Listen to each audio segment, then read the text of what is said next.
কোনো মহিলার সঙ্গে বিবাহিত অথবা অবিবাহিত কোনো পুরুষ পরকীয়া করার পরে উক্ত মহিলার মেয়েকে যদি বিবাহ করে তাহলে তাদের এই বিবাহ বন্ধন সহি হবে কিনা, শুদ্ধ হবে কিনা, জায়েজ হবে কিনা।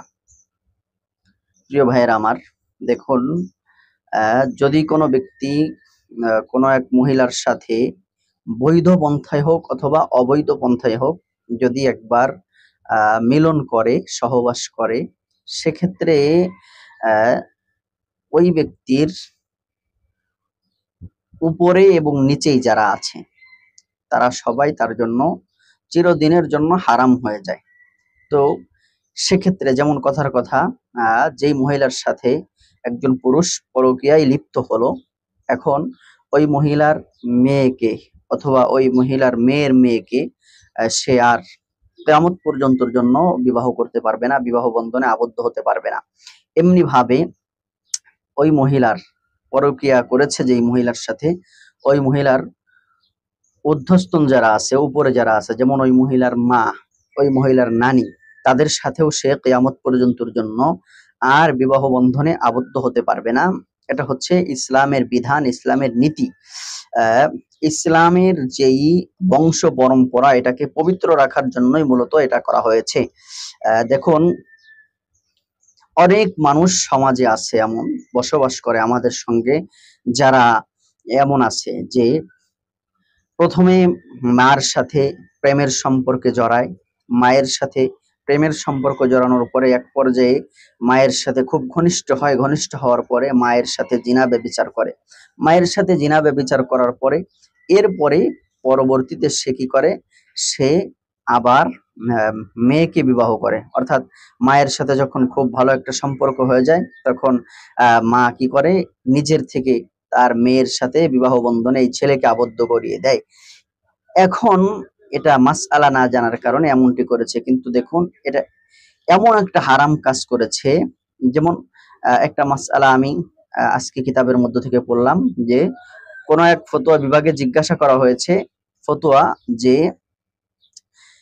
প্রথমে মায়ের সাথে সে পরকীয়ায় লিপ্ত, একজন অবিবাহিত ছেলে মায়ের সাথে পরকীয়া করত, এরপরে ওই মেয়েকে, ওই মার যে মেয়ে, সেই মেয়েকে বিবাহ করে 15 বছর ঘর সংসার করছে, এমনকি তার কয়েকটা ছেলে মেয়েও হয়েছে।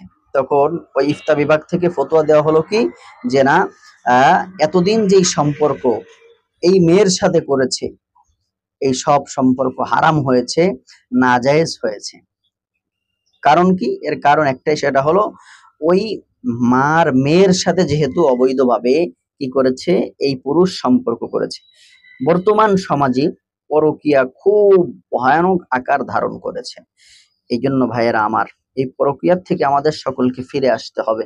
যারা এই ঘৃণ্য কাজের মধ্যে লিপ্ত আছি, তারা অবশ্যই ফিরে আসব।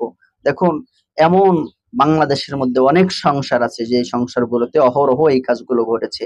আবার দেখা গেছে অনেকেই শাশুড়ির সাথে অবৈধ সম্পর্ক, দেখা যাইতেছে মেয়ে বিবাহ বন্ধনে আবদ্ধ আছে কিন্তু শাশুড়ির সাথে অবৈধ সম্পর্ক।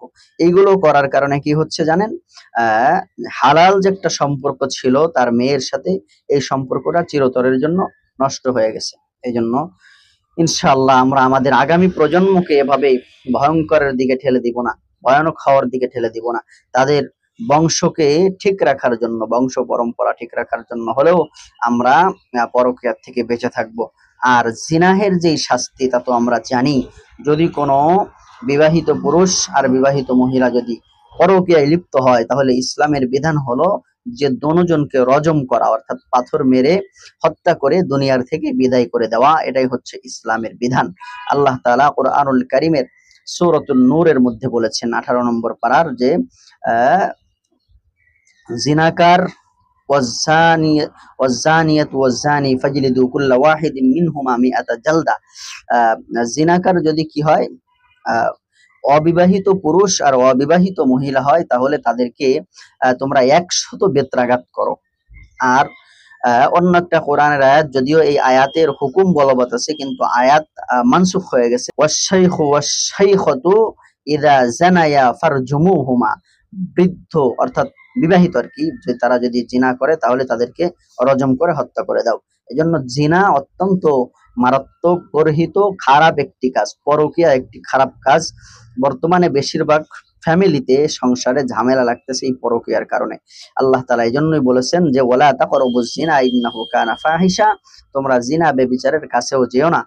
ইনশাআল্লাহ এজন্য আমরা এই ঘৃণ্য কাজের কাছেও যাব না। আল্লাহ তাআলা আমাদেরকে তৌফিক দান করেন। আসসালামু আলাইকুম ওয়া রাহমাতুল্লাহ।